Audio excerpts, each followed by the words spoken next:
Dong baba nwa pesa. We wawinja ne Green Odera ka intiere county ma Kisumu. Green ageno ni luwo twak achiel kachiel ka intiere county ma Kisumu odiochieng' ma kawuono. Watwak ahinya ahinya kotudore kod wach mar petition ma kweth mar Azimio la Umoja One Kenya Alliance onego bed ni chwalo mano ne apise mag telo ma pacho kae. Mar mondo mi owinj ng'ur margi. Adiera nyaka sani pok waneno petition mora mosechwal apisi mora mar telo kowuok Azimio la Umoja. Penjo en ni bende ng'anyo yor tero petition kosenego bed ni time yo machalo nade maonge kelo ng'ur, maonge kelo koko kata tulo mora pacho kae Green. Erokomano Joyce, nodong' matin taparo ni wi will koda kan Kisumu wi wapoko will kodi. Penjo mipenjo is en penjo maber ni yo mar tero petition ama yo mar presenting petition kaka constitution mar wawacho en yo ma itime nade. To wawacho ni yo mar presenting petition ama peaceful protest e gimi chakogo. Tichakogo mondo omi nafas mar you people in your numbers mondo chop e office sirikal mora for you to be able to present your petitions. Ntie gimoro ma daktari owacho ma adwa yiego ni up to now places ma dhano oripo bedni present their petitions osebedo blocked ma kweth mar Azimio onge nafas mar donjo kuondego.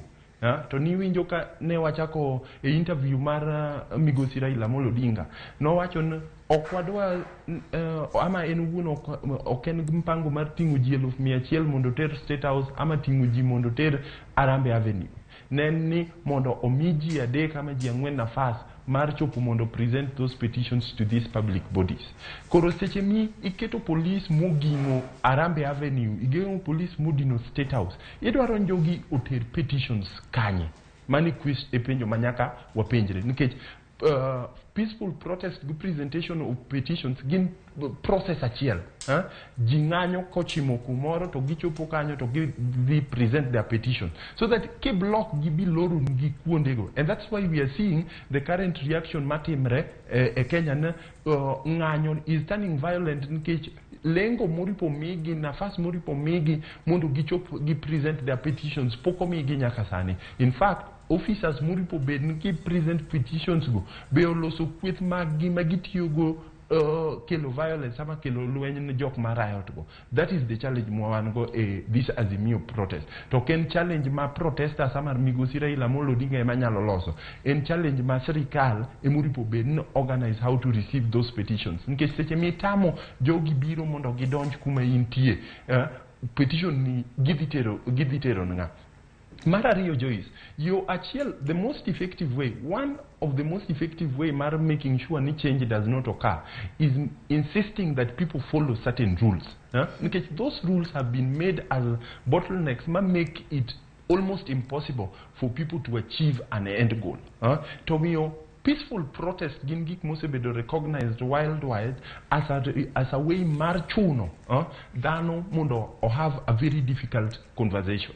Sani ko wacho niya gik mwachando kweth mar Azimio go gin dik barua mondo giter president.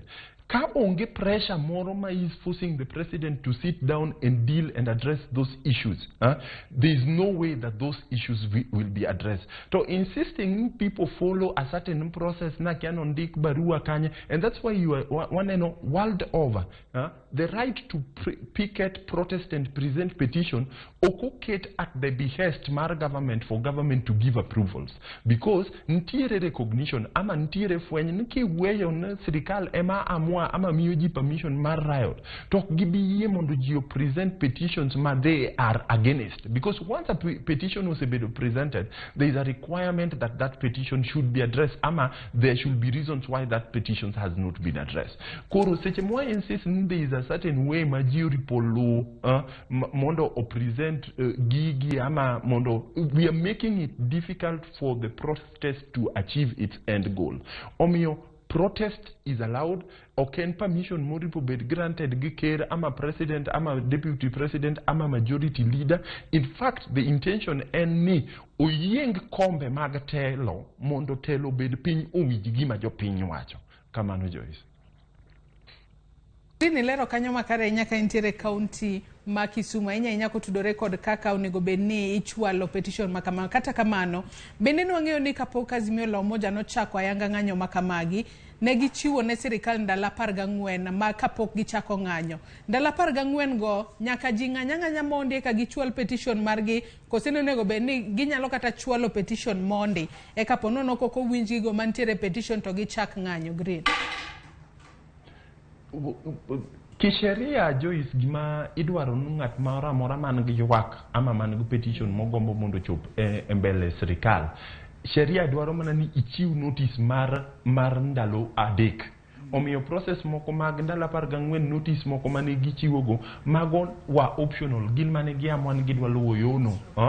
To ka up to now, because wawachuru, and this is where we must be genuine, ama nyakwabed genuine with ourselves.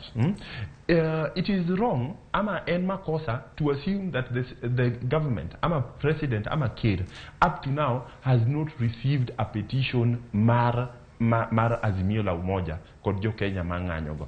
Because kata kapon oboke no poko chwal ne jo petition, jo news kaka media stations ose keto press conferences ma migosi Raila Amolo Odinga gi kweth mag ODM gi jonasa gi Azimio te wacho gik ma gidwaro mondo bed address. Ka there was need ama ka de bed nitiere adier moro mar sirikal mar Kenya Kwanza addressing those issues, they would have said we don't even degi wacho okwadwaru kata mondo ukel petition go. Use wacho nwa mo winjo ge press conference wadwa address 1 2 3 and 4. To kibet ni in idwa bet insist petition poko kelna to petition one kata wan waonge kode to waneno gima gi kwayo ama kwayo margi e newspaper kendo wang'eyo that's emomiyo wabet kae wawacho discussion nun nikech wasewinjo press conferences, wasesomo press briefs mag Azimio bwang'eyo gima sirikal dwaro Azimio dwaro. Ka sirikal ne bedo ng'ama genuine to ne gibet piny to giwacho naya kata kokwadwa nubi state house ama mondo okwadwa mondo ji opar ni watimo handshake, wasewinjo gik mwache media conferences go gimae kaka wadwaro no wabed good conversation around this thing. To insist mondo okelni the official petition tidino yore ma kuonde moko ji ok nyal donje. Kata Kisumu kae kuma wuok kuma office mar Ramogi TV nitiere kuonde moko ma ji ok oyien gidonjo in masses.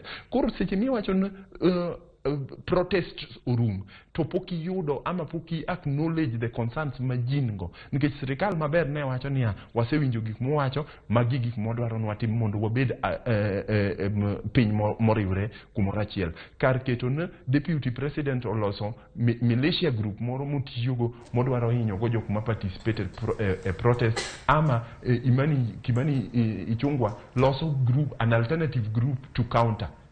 Mane e shida ma wantiere go nyaka sani Joyce. Iwacho kanyo makare ahinya kendilero no kaka chik wacha inya kotudore